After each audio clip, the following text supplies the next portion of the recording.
9 months ngayon sa araw na ito, yung mga kalingap. So, anong hindi mo makalimutan sa 9 months hanggang ngayon at hindi mo siya, yung pinaka-importanting bagay na hindi mo siya makalimutan, si Carla?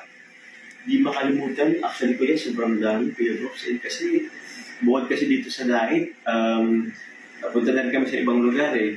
Punta kami Palawan, sa Baguio, sa ibang bansa hindi pa. Pero, syempre, Kuya, yung di makalimutan, yung mga konting lang, kahit minsan lang yung andyan siya, yung presensya nila lang po yan. Ayun. So, yun din.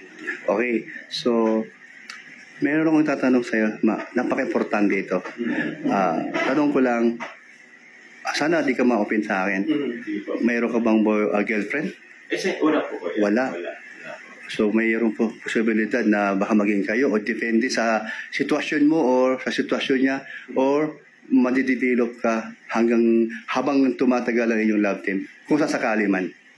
Kung sakasali ko yan, kasi tawag yan, ako naman po, open naman ako sa galing, bait mo talaga. Tapos, sa akin po kasi papasok si Carla po sa pagiging kolehiyo. So, gusto ko rin naman na ma-experience niya yung being estudyante ng kolehiyo, kolehiyala. At gusto ko munang maka-experience siya ng mga sa iba-ibang tao. Baka kasi pag halimbawa po naging magjowa kami or ganun po baga is baka malimitahan yung niya. Baka yung pagkaibigan or so okay. Tama naman. Oh. So sa akin po kuya tawag yan, okay po na ang alam ko, basta ang alam ko po okay kami or good po.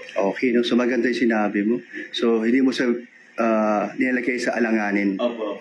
Galing mo, no? So, salamat. At tabagay, marami naman talagang nagsasabi na ikaw ay napakabait mong tao. Saka, approve ko naman yun dahil nakita ko naman sa pakisama mo kay Dan. At kay Dan naman, ganun din. Pero kayong nagkakasundo. So, thank you na... Okay lang ba ko yung